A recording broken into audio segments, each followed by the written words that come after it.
Okay. Hello? Can you hear me? Okay. I understand that yesterday the TA must have gone through the answer key with you. Are there any questions about the answer to the midterm? Okay. Well, I think he also told you about the sort of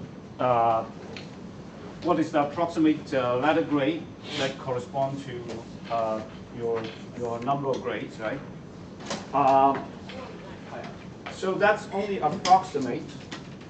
Just to give you the letter grade, just to give you the idea of what the grade represents approximately. At the end of the day, at the end of the course, of course, it's not just the exams. There will be your problem set, and as well as your participation, right? If you didn't do well in the first midterm, don't be discouraged, because you still have a lot of chance to catch up. The first midterm only accounts for 22.5% of the course. Second midterm, 22.5%, and then the final exam is 40%. So you have a lot of chance to catch up.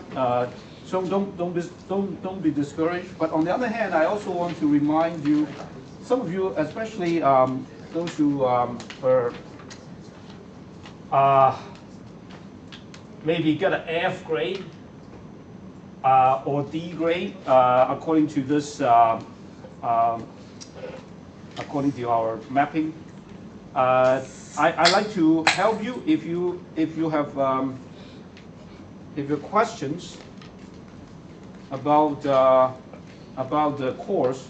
I'm happy to help you. Okay, I'm actually very concerned about those who really do badly this time. I'm sure you can catch up if you don't do well, because maybe you're not used to the kind of questions that are being asked. Maybe some of you may say that that's not enough time, right? I think everybody said this, probably say that's not enough time. Is that right? A bit. So it's not really hugely, not really extremely limited, right? Maybe you're not used to this kind of question, but expect that in the second midterm, the kind of question is similar. It's doable. These questions are doable, right? You all know how to do it. Some of the questions you already did in problem set. I mean, question number 2 is almost just the same as the problem set question. So there's no excuse not to know it. Number 3, long question number 3 is actually, again, is from the problem set, sort of from the problem set. And then I kind of modify it and ask in another way. So these questions, you should know how to answer, right? So it's just that you just need to get used to this kind of questions. What I wanted to do today. So I just want to know, do you have any questions? Even though the TA has gone through the answer key for midterm yesterday, I would still want to just go through this really quickly. Oops, where is it?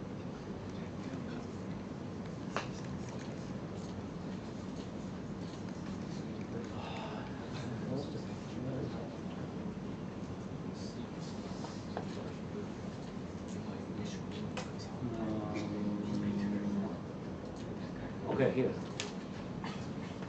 So again, no photo, okay? Don't take any photo. I actually want to go through this very quickly with you. First of all, I want to say this. So please, this is the answer to the multiple choice.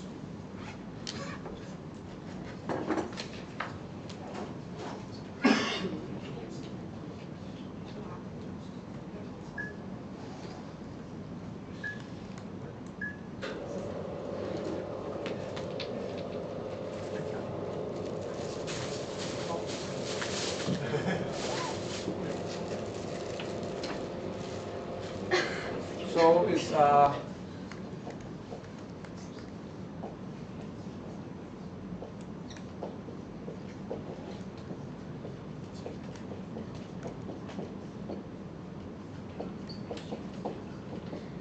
Next question. So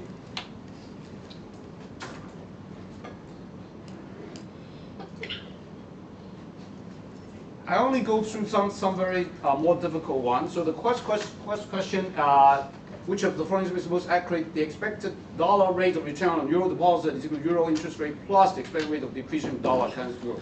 This is a very standard question. So should not be any dispute at all. E given P and Y, US, when the money supply rises, the dollar interest rate declines, and the dollar depreciates against the euro. This is very, very easy, right? So just using our diagrams. Number 3, again, is balance of payments equilibrium is by definition non-reserve financial account equals 0, right? If you have any question, please raise your hand right now. So number 4. Which of the following is most accurate? The answer is D.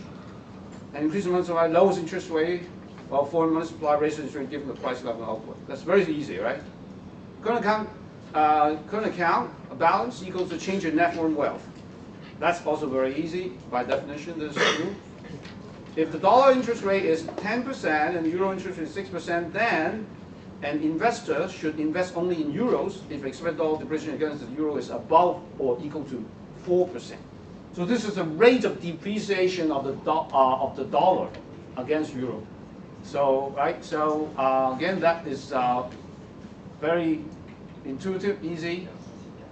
Number 7, a U.S. citizen buys a newly issued share of stock in England, paying for its order with a check. So British company deposits its own U.S.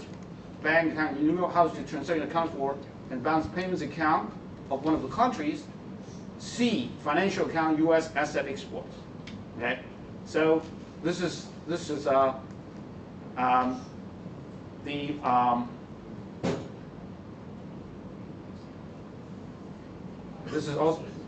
quite clear, I think, right? So after one-time permanent increase in money supply, the exchange rate overshoots in the short run. Again, simple, right? In the long run, starting from steady state with zero money growth, after permanent one-time increase in supply of money, the exchange rate increases, real money demand will decrease, and the price level will increase. Okay? Permanent one-time increase in supply of money, right? In the long run. So in the long run, the price level definitely will increase, right? So that's why the real money demand will definitely decrease because let's see, the money demand will increase. Real money demand will increase.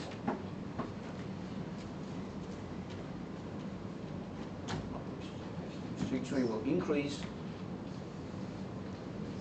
Money demand will decrease. Sorry, money demand will decrease, and the price level will increase. Okay, because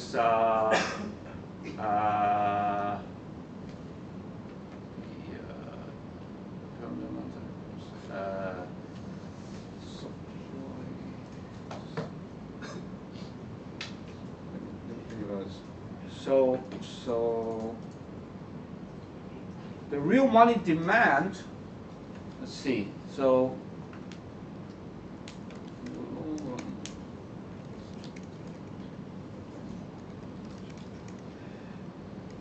So the price and exchange rate is definitely both going to increase. So money demand, let's see, money demand.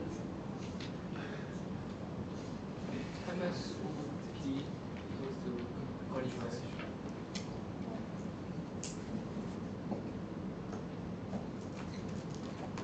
Oh, right. So okay. So the reason is because this is not real. This is nominal. That's why this is unchanged, but P times this is going to be increased. So this is no, this is real.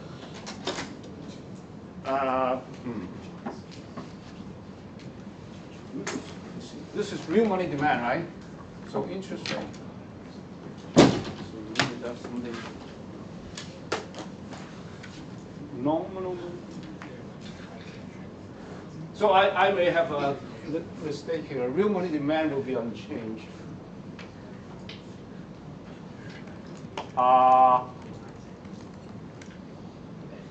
Okay, so this may okay. I have to. But then isn't like P increase, so then L decreases? In the long run, both of these will increase proportionately. So this will be unchanged. So yeah. So this may be yeah. So this may have a problem. So both of them increase. Okay, let's just put this aside. Okay, I have some.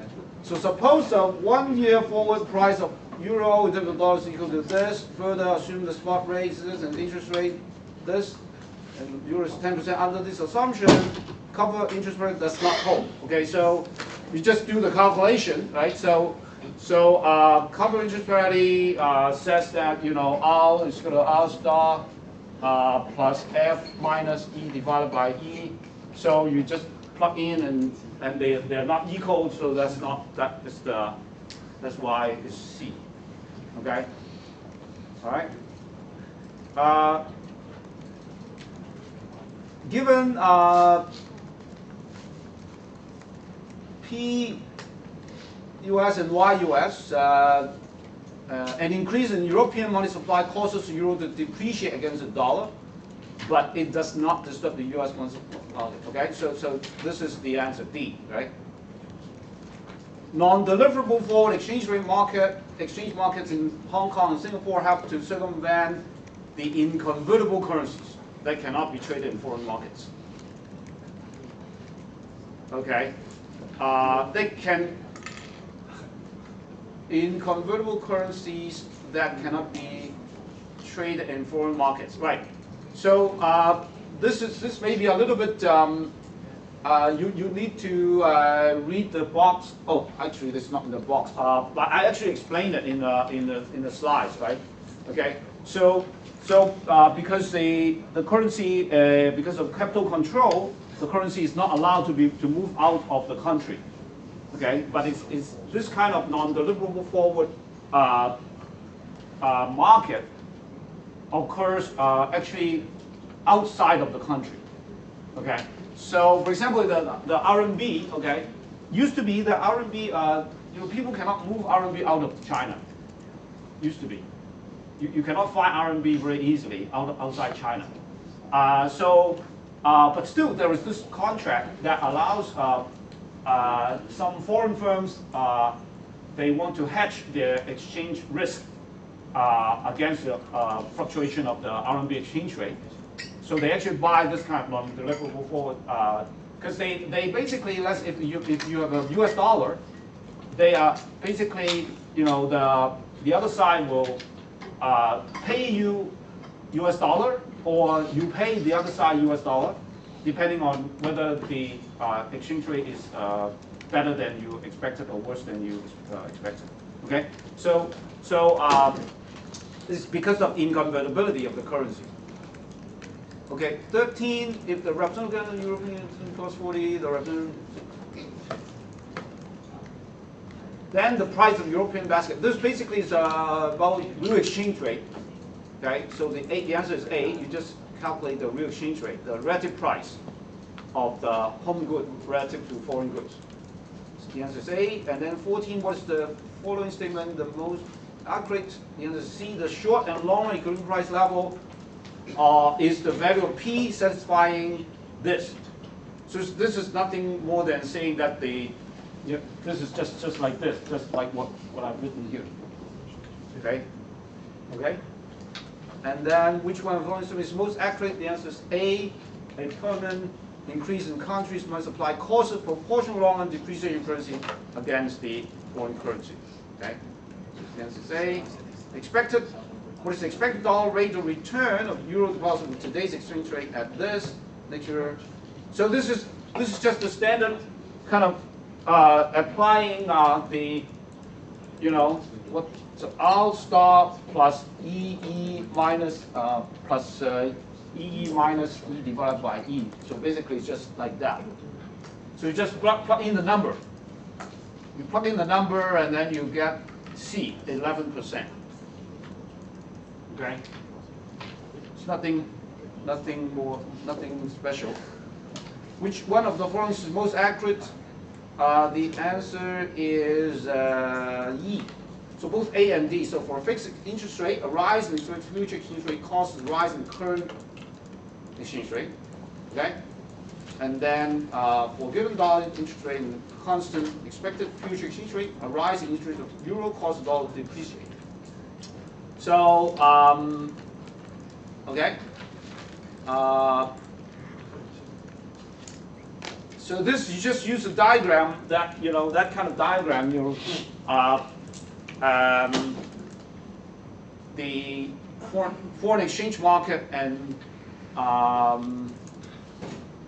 yeah, just the foreign exchange market diagram, the uncovered interest parity diagram can help you to make this a kind of analysis. Number 18, the official settlement balance or balance means is the sum of C, the current account balance, capital account balance, non-reserve portion, and this is just by definition, that's true, right? C. Which of the following is true? A, comes at E. All of A, B, and C are right. Okay? Country runs the current account surplus, net foreign wealth increases. The current account surplus is a difference between income and absorption, right? And then a country with current account deficit must be increasing net foreign debt by the amount of deficit. Okay? So that's E. And then finally, the American traveled Paris and paid for $100 dinner with the credit card. Whereas this is accounted for in the U.S. financial account and U.S. asset export. Okay, this is a credit card, paying with credit card. So, you pay a promise to pay. So it's a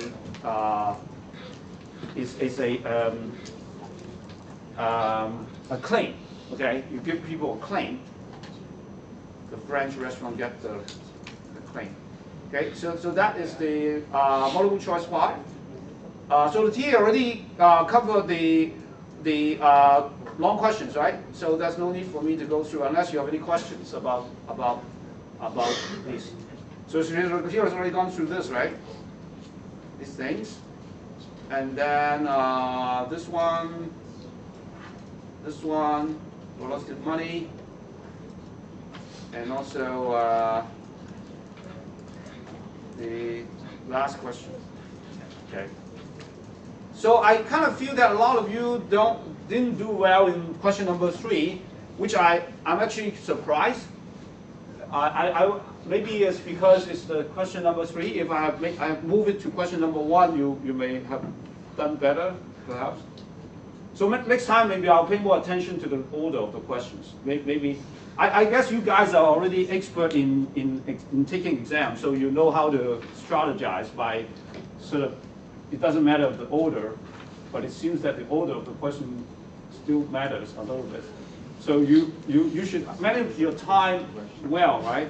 So if you try to answer the question that is easiest in the beginning, and so but I didn't pay attention to the order of the questions. So otherwise, the question is actually quite easy if you know how to do the problem set. The problem set actually It's like the problem set question, really, except that I also mix it up with some question about the balance of payments account. So, okay. Are there any questions about this? Okay. So I understand that you, yeah, you have any. If you have any further questions, you can go and check your paper with the TA. Okay. So here's the multiple choice answers.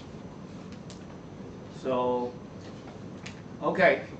So I think that's it for the midterm. Okay. All right. Okay, here is the sign-up sheet today. So, yeah, I think many of you actually have done reasonably well, but I think the main thing is that you're probably not used to the questions. So when you get to midterm 2, I'm sure you do much better. Okay?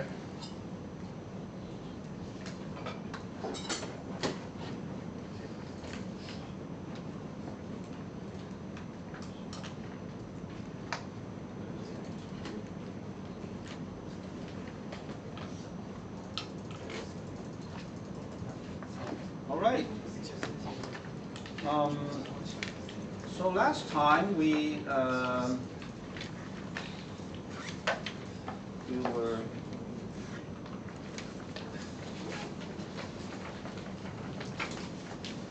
okay. I think we were here. So last time we were here.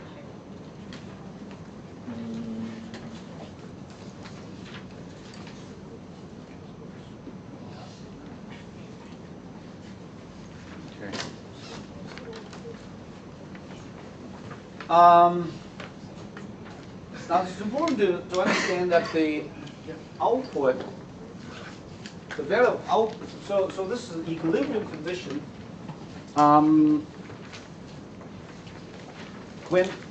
Whenever the output is not equal to the aggregate demand, something needs to be adjusted. So in this case, the adjustment is that the firms will have to adjust their output. Okay, if aggregate demand is higher than output, that means that firms have to produce more to meet the aggregate demand. Okay, if aggregate demand is less than output, then firms are producing too much, and then firms will have to reduce their output. Okay? So firms would see this by looking at their inventory. So the idea is that they look at the inventory, and then they see that their inventory, they have a normal amount of inventory in their warehouse or something. So they will see that, you know, if their inventory is depleting, is going down, that means that they have to produce more. If their inventory is building up, then they know that they produce too much, right? So they will have to reduce the rate of production. So it's the inventory that. So here we put together. So this is a very important diagram. Okay, so this is really very important in understanding the whole thing about this output market equilibrium and the adjustment. Okay, this diagram is two lines crossing each other. That's why it's called the Keynesian cross diagram. It's called the Keynesian cross diagram. This is attributed to John Maynard Keynes. What's that? Keynesian cross diagram.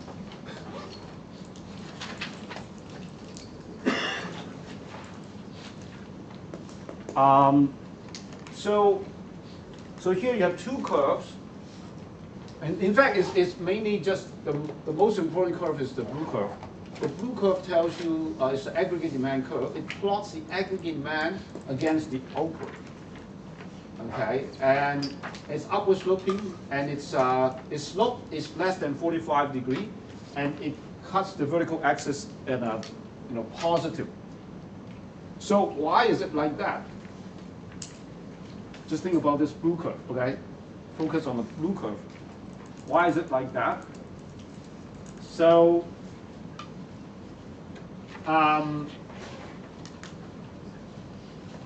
so you recall this function, right? This, in fact, this is the equilibrium. Maybe go a step further. Here, yeah, this is the definition of the demand, aggregate demand. So aggregate demand, you add up all these three things, right? So then you simply just condense them into this one. So this tells you the relationship between the aggregate demand and a number of things, right? So aggregate demand depends on many things. It depends on the exchange rate, depends on the foreign price, domestic price, home income level, taxes paid by household, the investment level, and the government purchase. So it's actually affected by many, many things. But we are only interested in you're particularly interested in one relationship, which is how Y affects D. Okay? Just single out one particular relationship, which is D, how D is affected by Y. Okay? The others would also affect the aggregate demand, but we assume them to be fixed. Okay? Just fixing these other things, fixing this, and try to change Y and see how that affects the aggregate demand. Okay? So if you just look at this, what do you think? How's the relationship between aggregate demand and Y? Is it positive, first of all? It's positive, right? Why is it positive?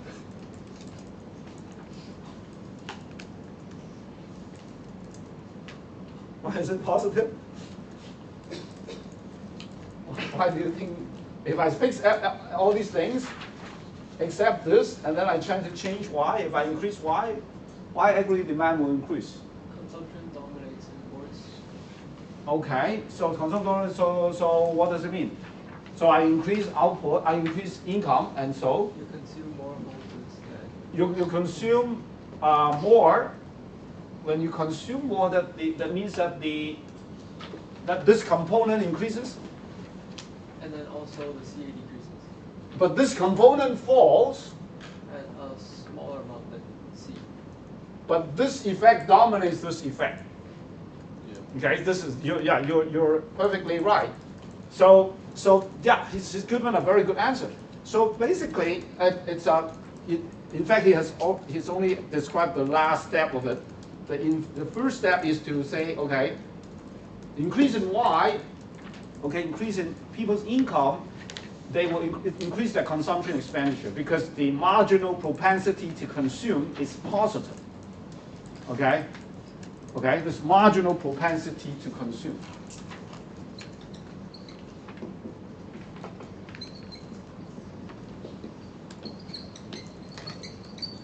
This is, or sometimes people call it MPC.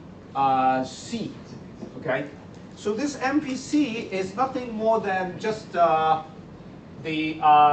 change in consumption expenditure with regard to the change in disposable income.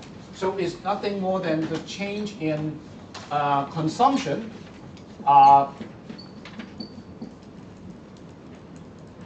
divided by change in disposable income. Okay?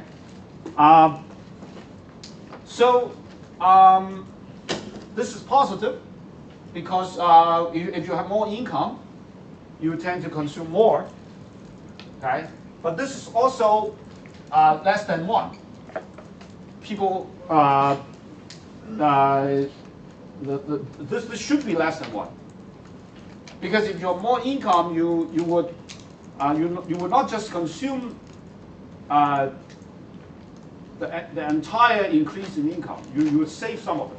So the theory says that if you have $100 more income, you would increase your consumption by less than $100 because you would save part of it.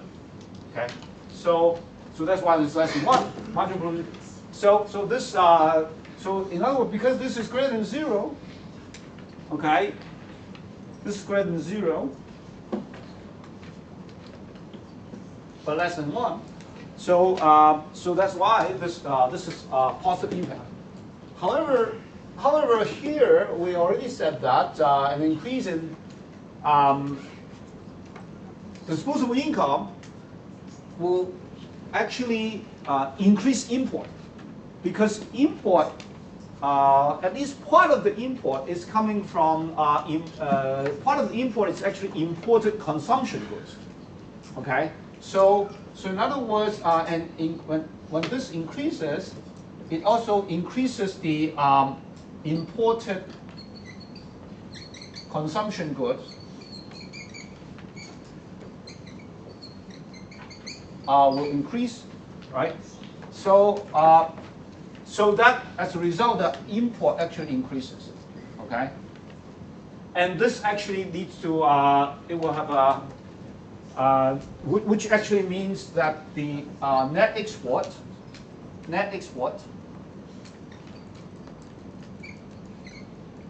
fall, right? So in other words, the current account falls. So current account falls. So this increases, but this falls. The question is, which one dominates which? So just now, he pointed out that this effect should dominate this because why? Because this imported consumer goods,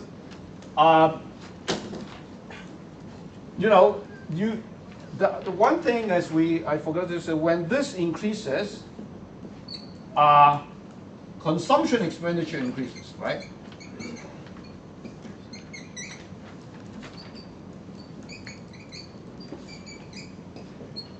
So you have, on the one hand, you have this. On the other hand, you also have this. So 1 and 2, right? So question is, which effect dominate? Well, obviously, increasing consumption expenditure means that you increase the consumption of home-produced consumption goods as well as increase in foreign-produced consumption goods. So this increase should be more than this increase, right? Yeah. So it's a total increase. So it's a total. The total consumption eventually increases, but this is only a subset. Yeah. Only Yeah. part of it. Yeah, only part of it. So therefore, this magnitude should be greater than this magnitude, right? So that explains why this actually dominates this. Does it make sense? Okay. So that's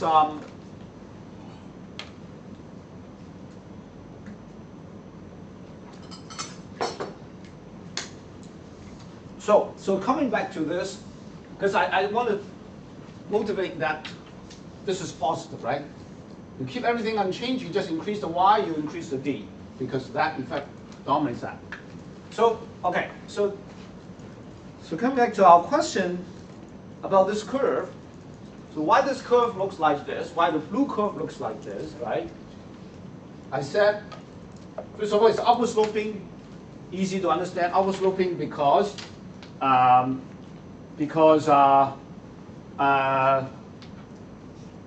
this effect dominates this effect, right? Upward sloping. Secondly, the slope is less than 1. Okay? The slope is less than 1, it should be easy to understand as well because again, coming back to this story, right? You increase out when the income increases, you increase the consumption expenditure, and you also increase the imported consumption goods, but you still increase the consumption of home-produced consumption goods. That's the key. Let's explain why this blue curve is upward sloping is because an increase in your home income increase the expenditure on home produced consumption goods. Home produced consumption goods. Okay, so in other words, if if the U.S. Income increases in that year, you expect that that American produced consumption goods will also increase as a result of that. Okay, even though Americans also import more consumption goods. Okay. But it also consume more domestic consumption goods as well. So that explains why the positive slope, in some sense, I would say the positive slope is equal to the marginal propensity to consume home-produced consumption goods. Okay, so the slope. So that slope is the this D curve, this Y. So the slope is due to marginal propensity to consume home produced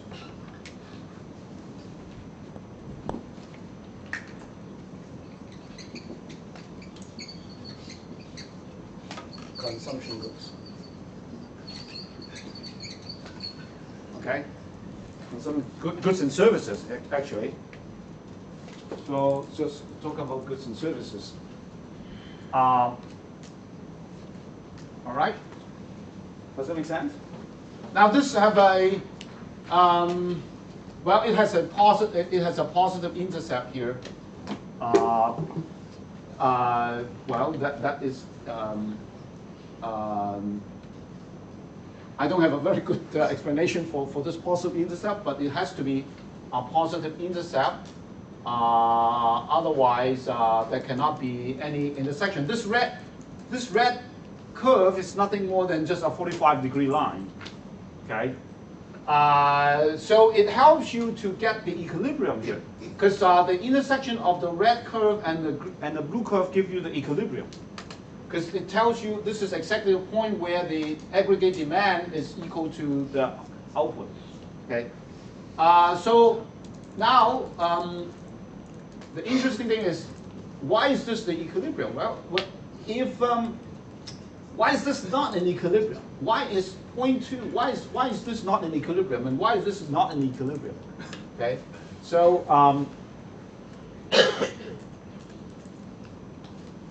So why is this output level not in equilibrium? Because at this level of output, the aggregate demand is actually greater than the output.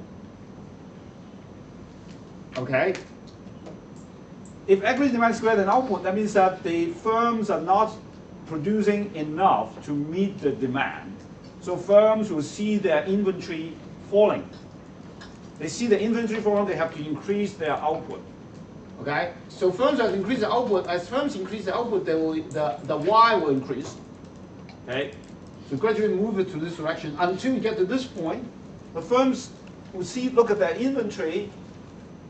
They see that okay, the inventory now becomes steady. When inventory gets to a steady state, then you just stop there.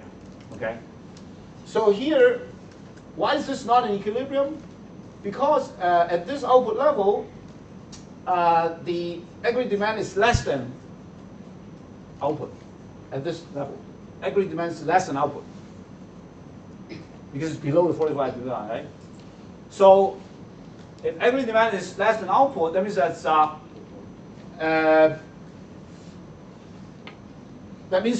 there's too much output.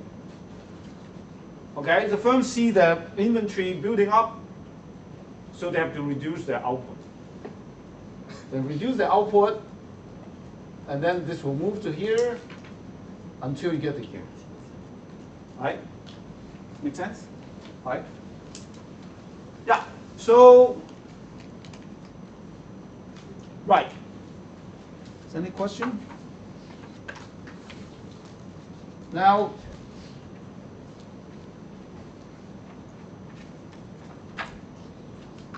Right, this is precisely what I've written here. Short run equilibrium exchange rate. Okay, so now we got the DD curve. Okay, so sort of motivate this curve, this schedule. Okay, this schedule, we're going to derive. So maybe I'll just give you some idea of where we're going. So we're going, as I said, this is a general equilibrium analysis, right? So general equilibrium analysis, we're going to look at the equilibrium in both the asset market and the output market. To do that, we have to put together the equilibrium in both markets. So the equilibrium in the asset market and the equilibrium in the output market would be represented by each one of them will be represented by one curve. Okay, so we have this so-called AA curve and DD curve. So just give you a preview of where we're going. So we're going to have a curve called a DD curve, and then a curve called the AA curve, right? And then here we have the exchange rate, and here we have the output. So we're going to plot. We're going to plot the relationship between exchange rate and output. The combination of exchange rate and output that is consistent with output market equilibrium will be called the DD curve. Okay, so I'm going to derive the DD curve now. So this DD curve will tell you all the combinations of E and Y that is consistent with the output market equilibrium. Okay, and later on I'm going to derive another curve which is called AA curve. It's all the combination of E and Y that is consistent with asset market equilibrium. So the intersection of these two curves will give you the general equilibrium, because the general equilibrium it has to satisfy both this asset market equilibrium and the output market equilibrium. Okay, is that clear? So for the time being, I'm not going to tell you how the two curves look like. Okay, otherwise it becomes less interesting. So we just try to see how these two curves look like. Okay, as we derive it. Okay, does it make sense? Okay, so first of all, we're talking about the DD curve first. Short run equilibrium in the output market. So how does exchange rate affect the short run equilibrium aggregate demand and output? So to derive this DD curve, because we are interested in this relationship. Okay, so why are we interested in this relationship E and Y and not other things? Well, it just turns out that these are the sort of most important variables we want to focus on. Okay? So our model, you remember we simplify the model a lot in the beginning, right? So for example, we say that interest rate does not affect investment, and also interest rate does not affect consumption, wealth does not affect consumption. All these things we basically just assume them away, simplify it, because we want to focus on something that we're interested in. What we want to focus on is the E and the Y. So that explains why we sort of try to simplify try to ignore other effects, because we are interested in these two, particularly these two variables. So you will see that you will see why, because we're interested in E because E is really important in open economy, because E will affect net export, will affect the current account, right? The current account is very important. It's a very important component in the aggregate demand. Okay, especially in a small open economy, the current account is a very important component of the aggregate demand. Okay, so that's why the E is important. The Y obviously is very important, because Y is closely related to unemployment rate, that kind of thing. It's very important. So we focus on these two. So that's why the question we ask is how the exchange rate affect the short run equilibrium of aggregate demand and output. Okay. So with fixed domestic and foreign level of average prices, the nominal exchange rate will make foreign goods and services more expensive, right? Relative to domestic goods and services. So therefore,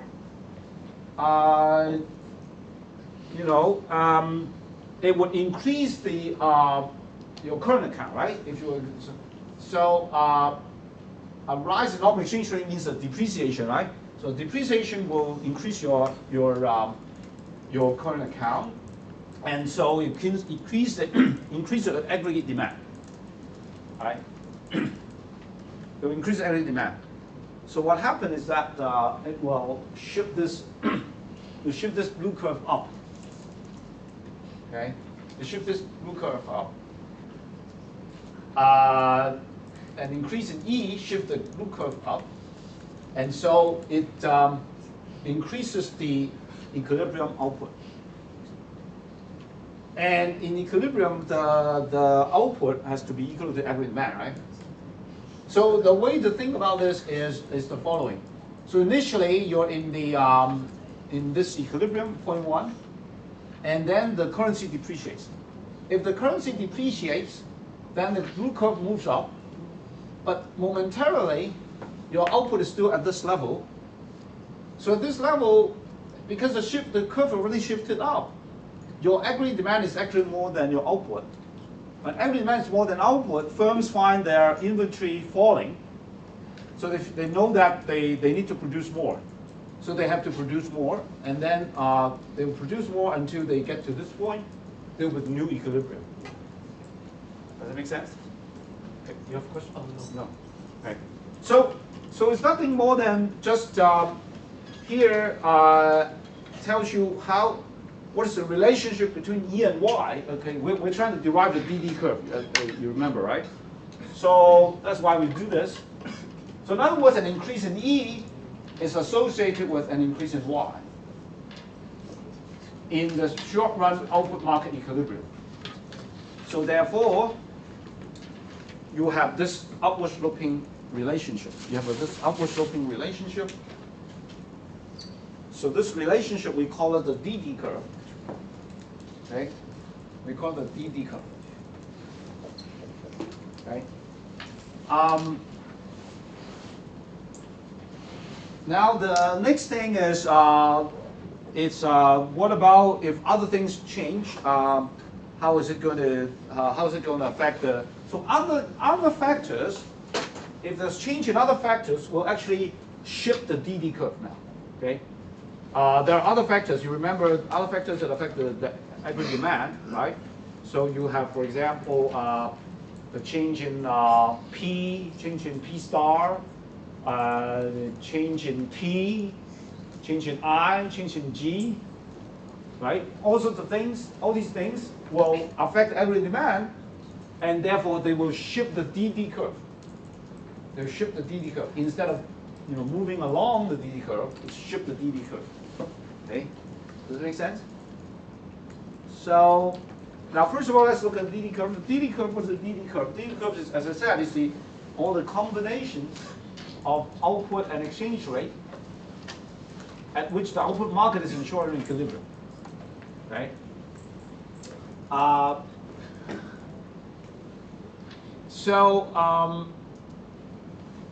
It slopes upward because a rise in exchange rate causes aggregate demand, aggregate output to increase, right?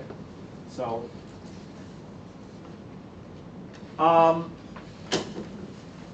therefore, the changes in the exchange rate cause a movement along the DD curve. So you have to distinguish between movement along the DD curve or the shifting of the DD curve.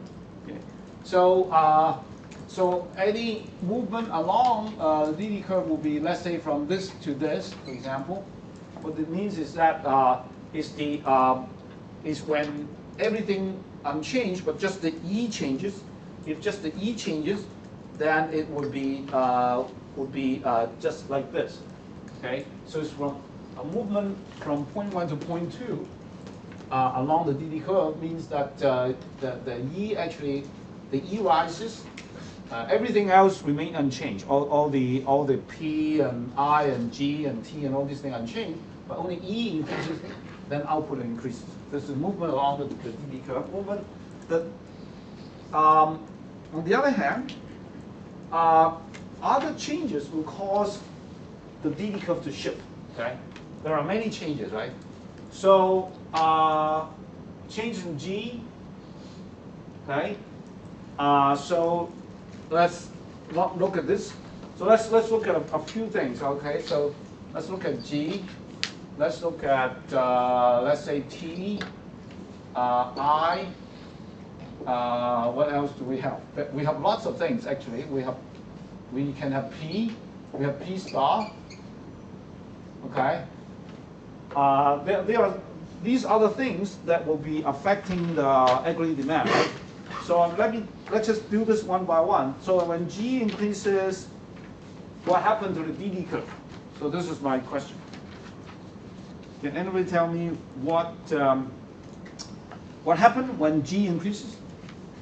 Suppose G increases, does it shift the DD curve to the left or right? Right. Okay. You say it's moved to the right. Okay. Let's see why. So why does it move it to the right? So G increases, right? So we said now G. So you're saying that when G increases, it's going to shift this DD curve to the right. So why? Why? For every exchange rate, there is a higher output. There's a higher output. Because G increases, so it shifts to the right. Okay. So for the same exchange rate, there's a higher output. there's a higher output. Why is there a higher output? Because G increases. Why G increases lead to a higher output? Why? G increases the demand for aggregate demand, and so the firms see that their inventory is falling, so they increase output. But how about in equilibrium? How does it increase the equilibrium output level? Okay, what you just said, I'm not saying that what you just said is wrong, but I'm just saying that you have to prove to me that it increases the equilibrium output level. The equilibrium output level is determined by the fact that aggregate demand is equal to output. G increases, so aggregate demand increases. Right. So the firms see their inventory falling because there's more demand. That's right. And then so they increase. So they have to increase the output. So you have to go back to the Keynesian cross diagram, basically. Yeah, you're absolutely right. You go back to the Keynesian cross diagram, basically, right? So you look at this. In fact, the Keynesian cross diagram would be what? Would be like you just shift the increase in G. In fact, will shift this curve. It will actually shift this curve. Shift this curve up for any given E. So we're not talking about an increase in E anymore. We're talking about going back to this diagram. Okay. An increase in G, in fact, will what? Will actually shift this blue curve up, right? Does that make sense? An increase in G, in fact, will shift this blue curve up, while everything else remains unchanged now. Now we talk about only an increase in G, right? Not E is unchanged now. E is unchanged, and of course Y is endogenous, right? So all the other things remain unchanged, right? All these Ti, PP star thing remain unchanged. Only G changes, and even E is unchanged. So you shift the thing up. So that explains why in equilibrium the output will increase, right? So you're right. So what you described is right intuitively. So, but we still need to use a diagram to confirm it. That's why we need to have a diagram. We cannot just use words, because words sometimes cannot tell you the exact thing. So okay, good. So change in G Okay, output increases, well, the Gini curve shifts to the right. Okay, what about t? Can anyone tell me if t increases, what happens? It's going to shift the curve left or right? Shift to the left because disposable income falls. When disposable income falls, people consume less, so they also demand less home-produced consumption goods. So the aggregate demand curve shifts down in the Keynesian cross diagram. So the equilibrium output falls.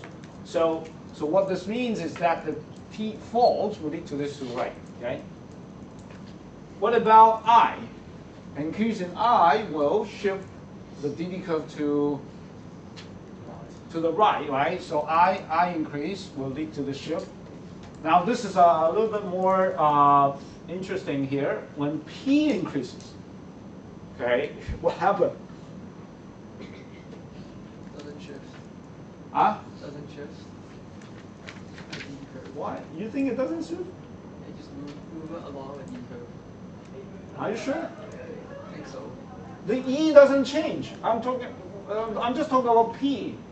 Why would you say there's a movement along the DD curve? Oh yeah. Never mind. Okay. So what do you think? If P increases, what happens?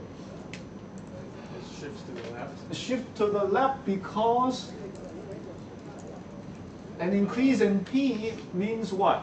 Remember the Q is equal to the real exchange rate, right? Real exchange rate is equal to E P star over P, right? So when P increases, that means the real exchange rate falls. That means you have a real appreciation. Real appreciation. Real appreciation means your net export will fall. When the net export falls, that means the aggregate demand also falls. So the blue curve actually shifts down. And so for the same E, the Y would be smaller.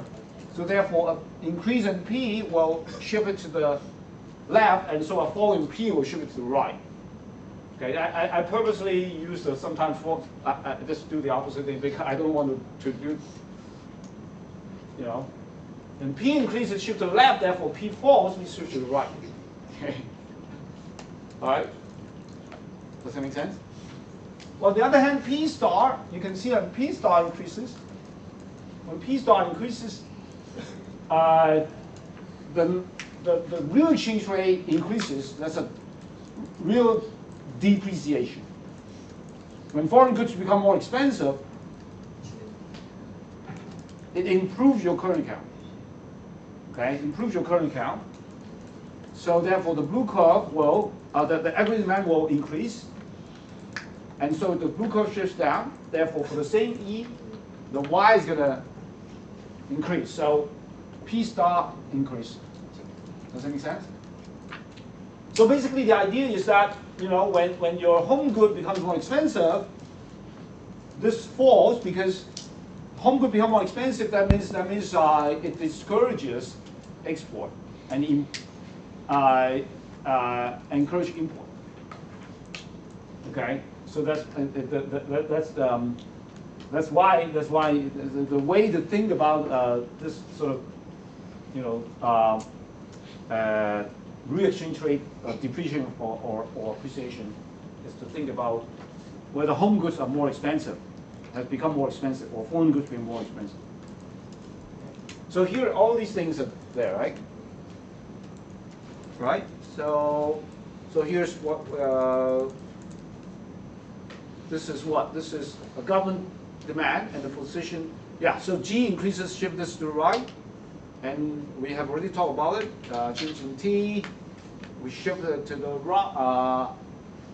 Lower taxes will shift to the right. Higher investment will shift to the right. P, lower domestic price will shift to the right. Right? Higher foreign price will also shift to the right. Does it make sense? Marginal profit. Oh yeah, there's some more things. Okay, so I try not to show you the slide. So there are two more things, two more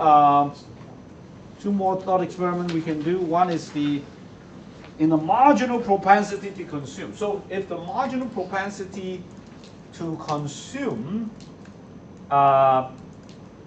increases, how does it affect the curve? Is it going to shift? Is it going to shift this curve to the left or to the right?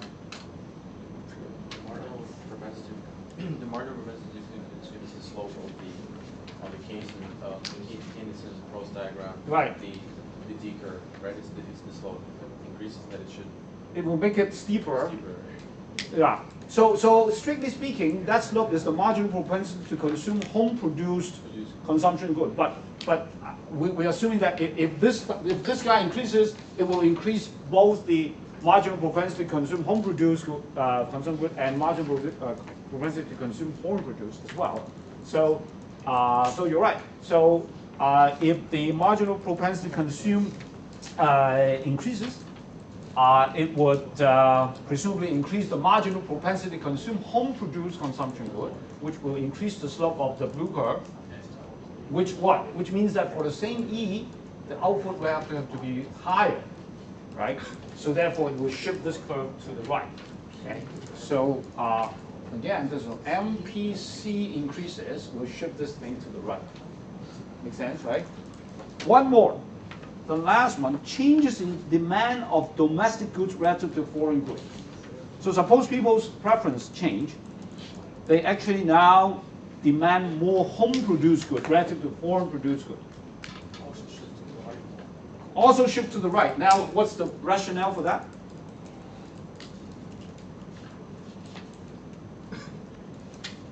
Is it the same?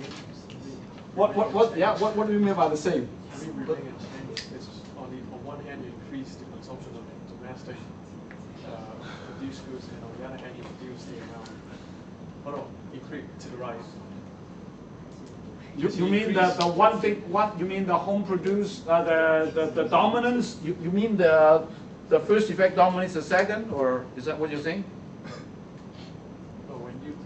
Okay, let's go back. So okay, let me say, okay, so here is the equation here, right? Okay, here. So now we're saying, okay, now there's a move, there's people's preference change. They now prefer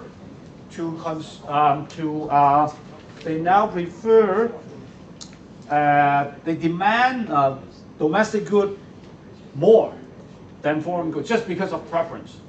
Consumption stays the same, but current account increases. Okay, how? How? Why? Because they prefer more home goods rather than imports, so imports decrease. Right. But overall consumption stays the same. So it's a shift upwards. Right. So in other words, this current account is have effect on the current account, right? Because now actually they for the same real exchange rate, and for the same disposable income, they actually now prefer more home-produced goods. So that's why they tend to import less, right? And they tend to import less. Okay. As far as export is concerned, maybe it doesn't affect export because the foreigners have not changed their preferences, right? Just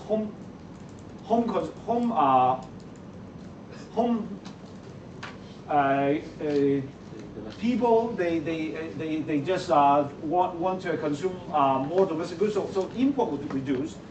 So therefore, the current account will actually increase as a result, right? Everything else remain unchanged. So therefore, it will shift. The current account improves. That means that the aggregate demand curve will move up. The blue curve will move up, right? So for the same E, the Y is larger.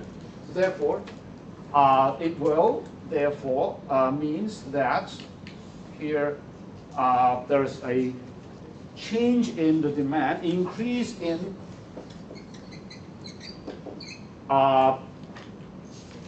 demand of domestic goods relative to foreign goods. It's because, in other words, yeah, it will shift this blue curve up because you prefer home good now, so you import less. Everything else being equal, you import less. Does that make sense? Okay. Okay, so we're ready to do the asset market. So we have derived this one, right? So next thing is next thing is to look at the asset market. So what are the combinations of E and Y that is consistent with the asset market equilibrium? So remember, the asset market consists of foreign exchange market and the money market, right? So we want to derive a relationship between E and Y that is consistent with the equilibrium in these two markets. So we have to go back to the previous diagram. Remember the diagram with the foreign exchange market and the money market, right? So there are two sets of asset market. One is the foreign exchange market, which is governed by the interest parity condition. And the other is the money market, the money market equilibrium, money supply to money demand. Okay. Okay. So, okay, how do we derive it? We put together the two markets as we have done before. So to derive that relationship between E and Y, what is the thought experiment? What is the thought experiment? So the thought experiment, in this case, instead of changing E and see how Y is affected, now we try to change Y and see how E is affected.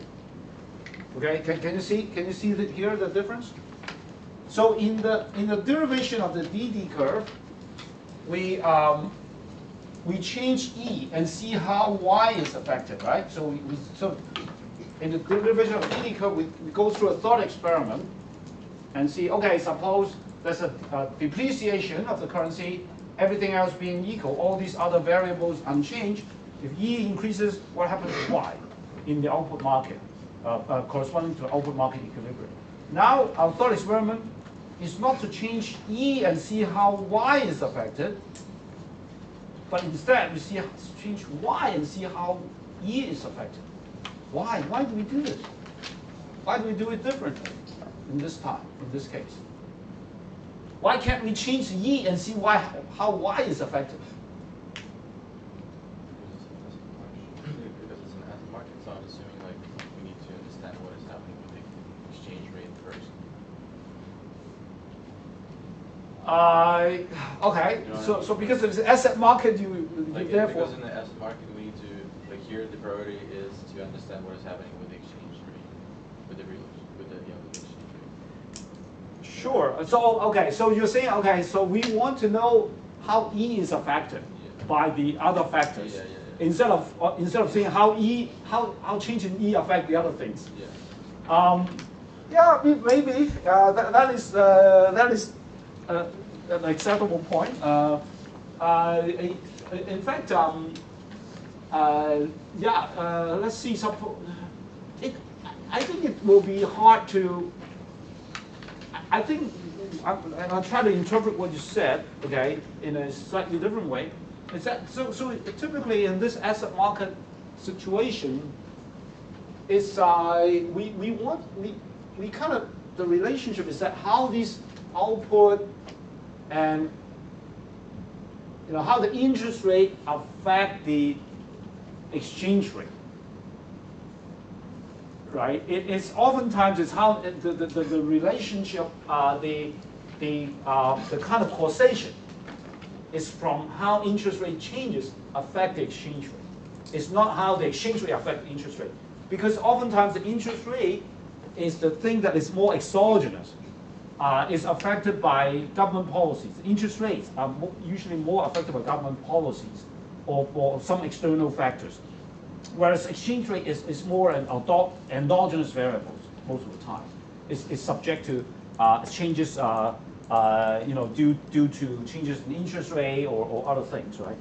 So that's why because in the asset market, as you said, the exchange rate is more oftentimes acts more like an endogenous variable, and in this case, obviously, you can see that when output changes, it's going to affect the money market, it's going to affect the interest rate, and therefore the interest rate will affect the exchange rate. Okay, that's a more sort of logical way of thinking about it. Whereas in the output market, it's kind of different because so to interpret what you said is in the output market, well, our interest is to look at what determines the output. So that's why we want to see how change in E affects the Y. In the asset market, we want to what determines the E. Therefore, we want to see how Y changes affect E. Right? So here, the asset market, the thought experiment here is Y increases. When I increases money demand. Increase in money demand raises the interest rate. Raises the interest rate lead to an appreciation of currency. Okay? So increase in Y is related to a decrease in E. So it's a downward sloping relationship between the two. Okay? In the asset market equilibrium. Does that make sense? So when income production increases, demand for real monetary asset increases, increase in domestic interest rate, appreciation of currency. So you have a downward sloping relationship between E and Y. The inverse relationship is captured by the AA curve. Okay? So now this AA curve is actually it summarizes a lot of things, you see. This AA curve summarizes a lot of things. It summarizes the equilibrium in the money market and the equilibrium in the foreign exchange market. Okay, so so think about the movement along the AA curve, right? The movement along the AA curve here is when Y increases, when there's an autonomous increase in Y, the E will fall, according to our thought experiment. Okay, so let's draw this out. You can draw this out here. Now, I want to caution you one thing. These are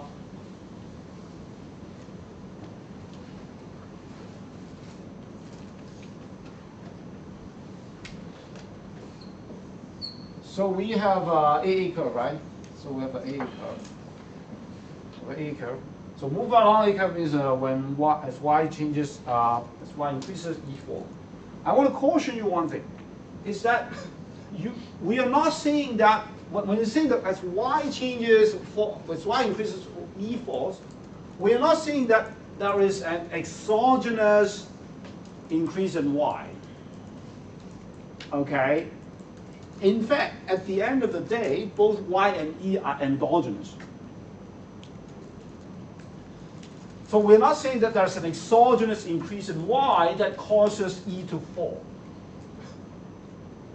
We're just saying that suppose Y increases, what is going to happen to E that will be consistent with the asset market equilibrium? Sometimes we use the word, suppose there is an autonomous increase in Y, what happened to E? So that's the kind of language we use. I suppose it's autonomous increase. It means that we're not saying that we're not saying that somehow Y is an exogenous is there's an exogenous increase in y. We're not saying that is what happened. Okay. At the end of the day, both y and e are actually endogenous. They're both to be determined. Okay. All right. Does that make sense? Okay. Right. So now, the next thing we want to do is just like what we have done previously. What happened when these things shift, right? So what are these possible things that will shift? Okay. So for example, what? The number of interesting things, I guess. What are these things? So if you look at this, okay. So for example, I don't know. So for example, money supply changes. Suppose P changes, right? Suppose foreign interest rate changes. Suppose the EE changes, right? So there's a number of interesting things that will affect. So you can just go back to that diagram here and sort of think about what are the possible things that can shift these curves, right? You can shift this curve or shift this curve, right? So MS change, P change. So that one, this blue curve, this green curve is affected by R star, affected by EE, right? So basically these four things I can think of at least these four things. So let's do this one by one. So let's say suppose MS increases, how is it going to affect the AA curve? Can anybody tell me? How's it going to affect the AA curve when M increases? So when M increases, what happened to the interest rate?